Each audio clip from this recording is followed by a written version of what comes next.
The financial year 2023-24 has started from April 1, but the changes made in the budget of 2023 have increased the confusion of taxpayers. Taxpayers are entangled in the calculations to save tax, and this time, tax saving plan starts by choosing the tax system. For tax saving and financial planning to go hand in hand, you better make a blueprint for that in a right way, because last-minute rush to save tax can backfire. Now over to how to plan your taxes after the recent changes made in the budget. From the financial year 2023-24, the new tax regime has been made as the default tax regime. However, the option of old tax regime will be available, but you will have to opt for it. Emails must have started coming in to the salaried individuals to choose the tax regime so that the employer, that is the company, can deduct proper TDS. Many changes have been made in the new tax regime in the budget. Tax experts believe that if the annual income is up to 10 lakh rupees, then it would be better to opt for the new tax regime. Also, if you have not made investments like insurance, mutual funds, and have not taken a home loan to save tax, then the new tax system will be fine. For taxpayers who are taking advantage of exemptions and deductions or want to take them, then the old tax regime can be beneficial. With the help of the tax calculator on the Income Tax Department's website, you can calculate your tax in the new and old regime and choose the right tax regime. Even if the annual income is up to 7 lakh rupees, the new regime is beneficial because there will be no tax on it.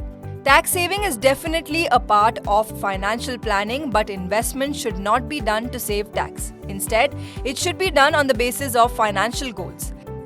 Asset allocation plays a major role in choosing investment options as it helps in reducing tax liability and maximizing return on investment. There is no need to invest in the new tax regime to save tax. You should choose this keeping in mind the financial security and financial goals. But if you choose the old regime, then you will have to take help of investments in order to save tax. Now talking about where to invest so that tax is also saved and future needs are also fulfilled. First up is Public Provident Fund. The return on investment in PPF is tax-free and the risk in it is negligible. PPF currently has an annual interest of 7.1%, and in the old tax system, a deduction of up to 1.5 lakh rupees is available under Section 80C of the Income Tax Act on investment in PPF. Similarly, in the equity-linked savings scheme, the money is invested in equity-based products, so good returns are expected in the long run. This is a good option to get higher returns along with saving tax.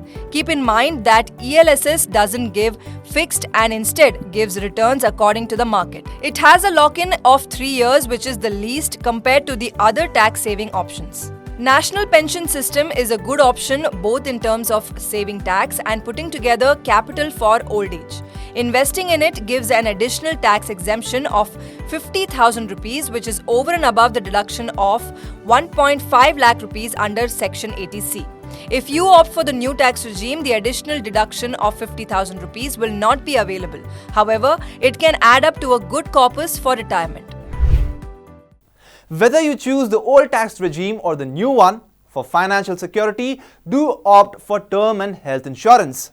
In the old tax system, the deduction is available on this under Section 80C and 80D.